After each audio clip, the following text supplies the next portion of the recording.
Boa tarde, estou com o professor aqui, Pedro Strunzenberg.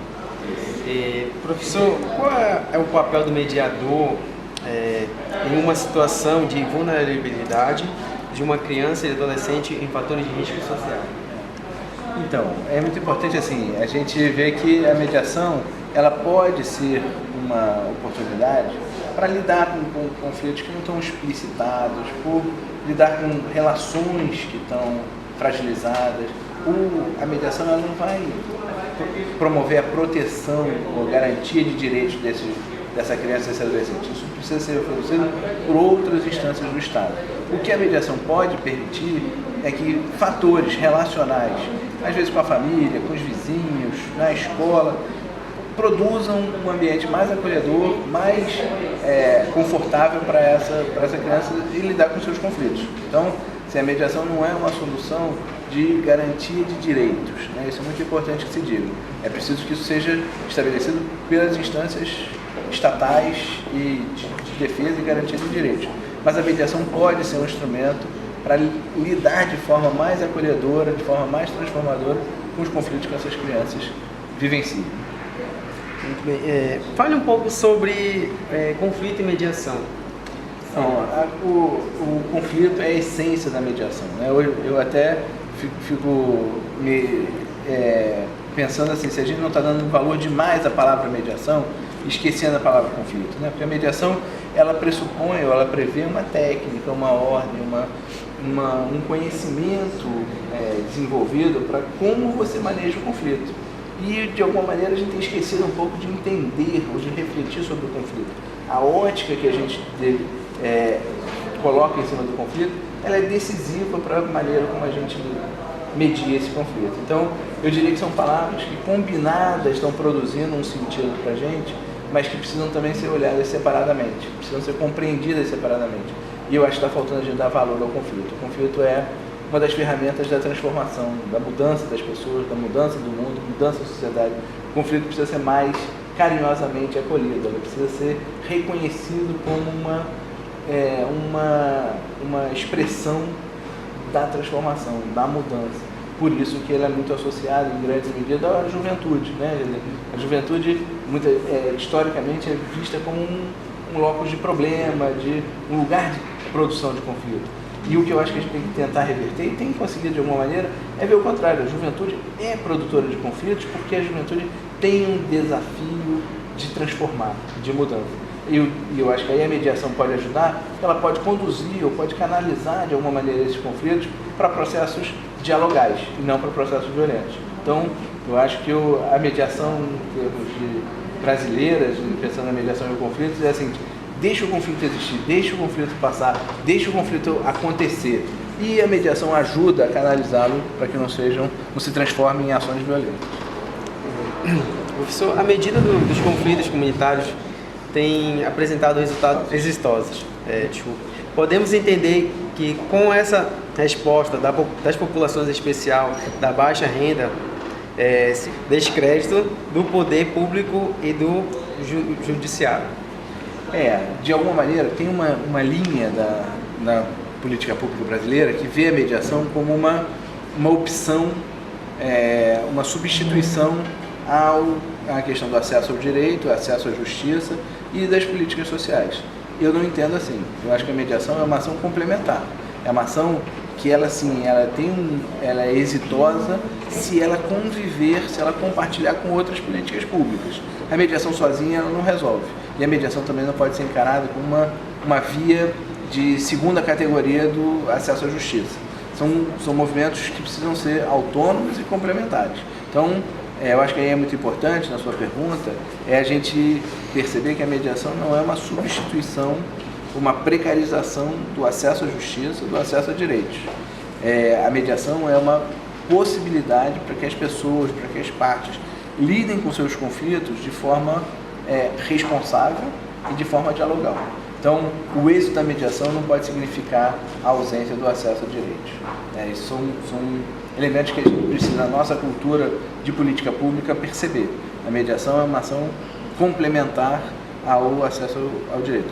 As pessoas não podem abrir mão do acesso ao judiciário, acesso à justiça, por conta da mediação. mas as pessoas podem escolher a mediação porque ela está mais próxima, porque ela é mais acessível, porque ela tem uma percepção da realidade local, ela valoriza o contexto local. Por isso que muitas vezes, para comunidades de baixa renda, comunidades que passam por um processo de exclusão dos serviços públicos, a mediação ela alcança o seu grau mais positivo, porque ela consegue reconhecer esse contexto, transformar esse contexto, mas ao mesmo tempo fazer com que as pessoas que estão procurando serviço da mediação se reconheçam, né? Quer dizer, e possam então entender que aquela solução ali é dada por ela própria. O processo da mediação é só facilitar com que as pessoas busquem esse entendimento. Mas em nenhum momento, nenhuma medida pode significar redução de direitos. Ao contrário, a mediação é um espaço de potencialização dos direitos. Bem, professor, última perguntinha. Qual é o apoio da mediação perante o governo? Um esforço que a gente vem fazendo há muitos anos é transformar a mediação vou repetir então, um esforço que a gente vem fazendo há muitos anos é transformar a mediação numa política pública, né? Esse é um debate em muitos países, né? Como é que você apoia ou aporta a mediação como um ferramental das políticas públicas. Isso tem discussões em termos de efetividade, de medição, de impacto, porque a mediação tem um nível de subjetividade que você não consegue mensurar. E para as ações públicas a mensuração é muito importante. Então você fica um pouco naquela teorema de Tostines, né? O que você faz? Você mensura e desqualifica um pouco a mediação, ou perde um pouco da essência da mediação, ou você não mensura e aí lida com um nível de subjetividade que a mediação demanda. Então é difícil, é um casamento difícil. Mas ao mesmo tempo o que a gente vê em outros países e tem visto no Brasil é a demanda, uma expectativa muito grande do poder público de assumir programas de mediação de conflitos e não sabe muito bem como. Então acho que a gente está numa fase que é decisiva no sentido assim, como é que a gente pode produzir uma mediação comunitária brasileira, né? Sem copiar algumas coisas importantes da Argentina, copiar alguma coisa importante dos Estados Unidos, da Espanha, do Chile, mas fazer uma mediação brasileira, que seja pública, que seja acessível, que tenha o apoio das ações governamentais, para que ela possa ser uma mediação autônoma, que produza autonomia, mas que ao mesmo tempo seja reconhecida pelas ações públicas. Só continuando, a mediação é uma saída para minimizar os índices da violência doméstica? Não só índice da violência doméstica, mas índice de violência em geral. Mas eu diria que sim, a mediação é uma das estratégias, das ferramentas para isso. Ela não é única, ela não é exclusiva, ela não é a redenção para isso, mas ela é uma das possibilidades. Tem um debate muito forte com o movimento feminista, se em caso de violência doméstica, violência contra a mulher, a mediação é possível. Isso é um tema muito polêmico.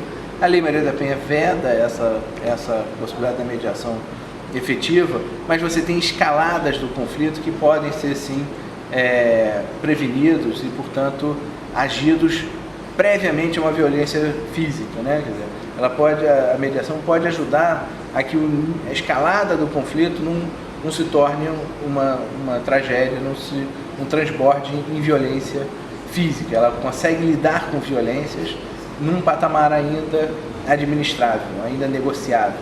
E eu acho que nesse sentido é sim uma opção positiva para lidar com a redução das violências domésticas e das violências da comunidade. Por exemplo, e o Estado dá suporte técnico e a utilização dessas mediações? O Estado ele também tem diferentes modelos de intervenção, né? Em relação à mediação, mas o que a gente procura apoiar ou apostar é que o Estado construa a política de mediação em diálogo com os conjuntos dos entes públicos, né? Município, Estado e Nacional, que o Estado Nacional possa fomentar um modelo de mediação brasileiro com participação dos municípios e do Estado, mas também com participação da sociedade civil. Essa combinação é fundamental. A mediação não pode se engessar como um serviço público. Daqui a pouco a gente tem concurso para mediador, concurso público para mediador. A mediação precisa ser mais livre. Ela precisa ser uma combinação entre órgãos estatais, órgãos da sociedade civil, grupos da sociedade civil, participação da sociedade civil, para que ela possa ser uma mediação que reúna essa amplitude que a palavra mediação nos propõe ou que a palavra conflito nos exige, né? Então, a minha expectativa é que a gente possa vivenciar aí no Brasil futuramente, e cada vez mais eu acho que a gente tem feito isso, uma contribuição do Estado, mas não um engessamento do Estado em termos da mediação. Então tá, professor, muito obrigado. Nada, um prazer. Boa sorte para vocês.